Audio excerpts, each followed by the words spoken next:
সাব্রুমে বন্যা বিধ্বস্ত দক্ষিণ তীরে নির্মিত বাঁধ এবং ফেনী নদীর উত্তর পাড়ে নির্মিত বাঁধ পরিদর্শন করেন বিরোধী দলনেতা জিতেন্দ্র চৌধুরী। কথা বললেন স্থানীয় কৃষকদের সাথে। পরে সংবাদ মাধ্যমের সাথেও কথা বললেন তিনি। কুমার সাতচান আরডি ব্লকের অন্তর্গত ইন্দিরানগর গ্রাম পঞ্চায়েত এবং ইন্দিরানগর গ্রাম পঞ্চায়েতের এটা দাসপাড়া বলে এই জায়গাটাকে।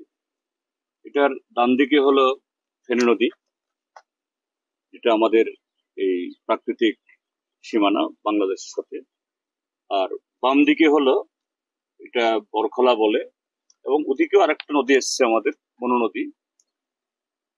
ওখানেও একটা এরকম গাঙ্গাইল আছে।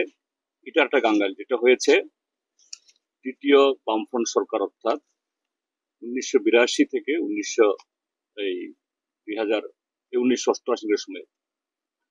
তো এটা এই যে বিশাল এলাকা, এখানকার কৃষকদের জন্য এটা বলা যেতে পারে লাইফ লাইন। বন্যার জলকে রুখে এখানকার ফসল যাতে নষ্ট না হয়, আবার যখন এই ড্রাই সিজনে শুখা মরশুমে এই ফেনী নদী এবং অন্য নদী থেকে জল তুলে এই ইয়েতে অসংখ্য লিফট ইরিগেশন এলআই স্কিম আছে।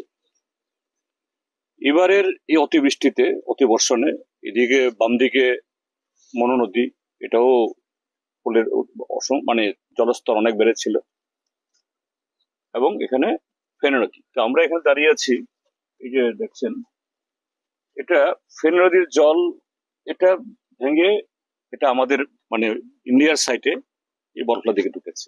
আবার ওদিক থেকেও আরেকটা বান ভেঙে এটা ঢুকছিল। তো এই যে বিশাল যে এখানকার শস্য ভান্ডার, এর সমস্ত এখন ধান রোপণ করেছে, সবজি করছে। এখানকার খুবই উন্নত কৃষক, এখানকার তাদের সবজি শেষ, তাদের এই ধান শেষ, আরো নানা ধরনের যা তারা কি বলে কৃষকদের বিভিন্ন ধরনের যা আয় উৎস। তো আমরা এখানে আসছি কারণে সরেজমিনে দেখে, আমি গ্রাম পঞ্চায়েতের সদস্যরা আছেন পাড়ার ইয়েরা, তাদেরকেও বলছি তারাও তাদের গ্রাম পঞ্চায়েতে রেজুলেশন দিন।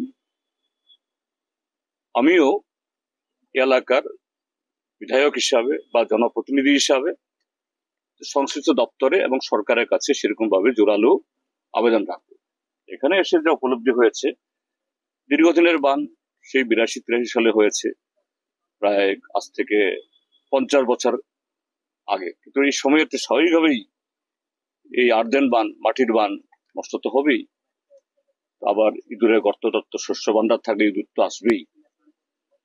তো বানটা নরম হয়েছে, এখন আগের যে পজিশনে এই বানটা টিকবে না, আবার এটাকে হয়তো পূরণ করা হবে, টিকবে না। এটাকে আরো মজবুত করার জন্য এরকম যে ব্রিক ওয়াল বা অন্য এগুলি করা দরকার, এটা মানে বিশেষজ্ঞরা বলবেন।